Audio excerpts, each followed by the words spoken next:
Olá, queridos! O nosso tema de hoje é democracia, um dos temas mais fascinantes, intrigantes e complexos que nós podemos estudar.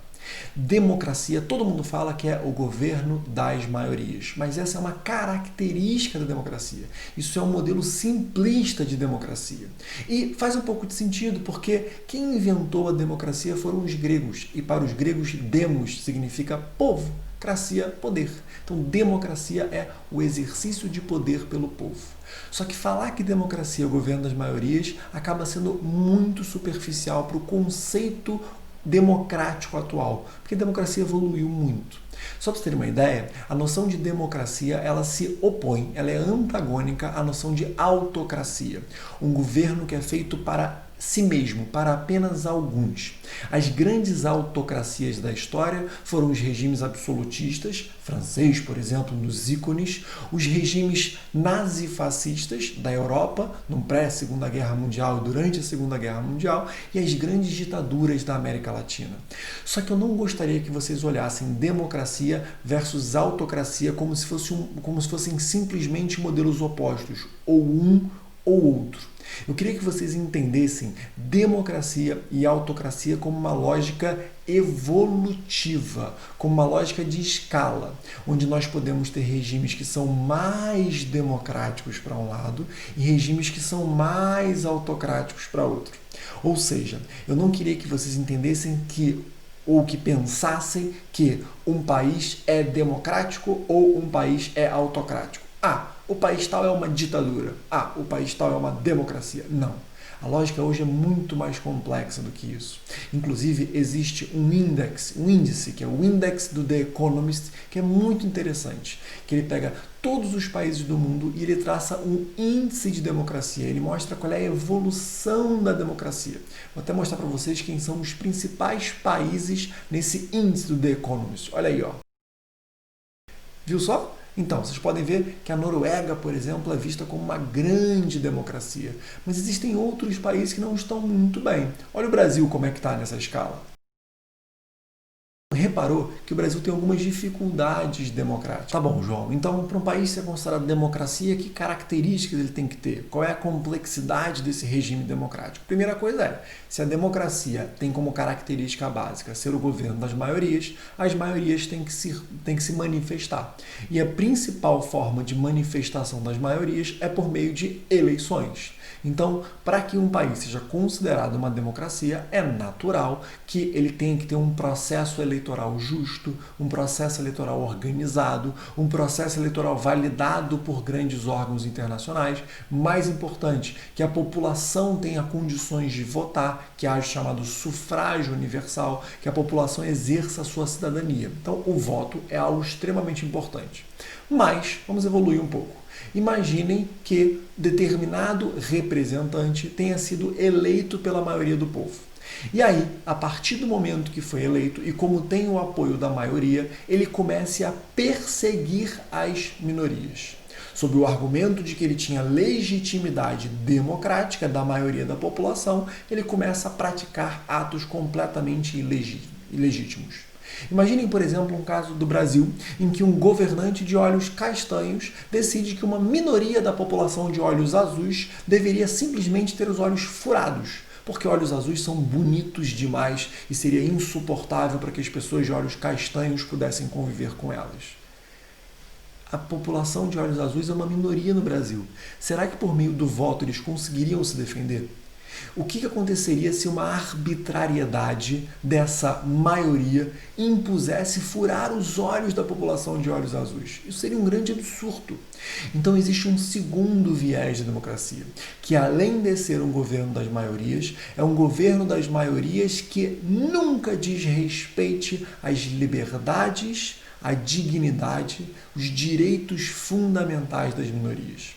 Então essas maiorias sim podem governar, porém elas devem sempre respeitar direitos fundamentais das minorias. Essa é a característica segunda e extremamente importante, porque colide com uma falsa noção de que, por exemplo, Hitler era um democrata, simplesmente porque no momento que chega ao poder, provavelmente tinha o apoio da maioria da população alemã.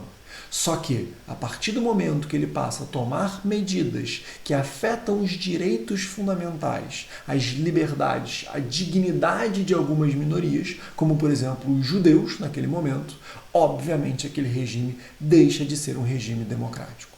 Uma terceira característica fundamental são as instituições.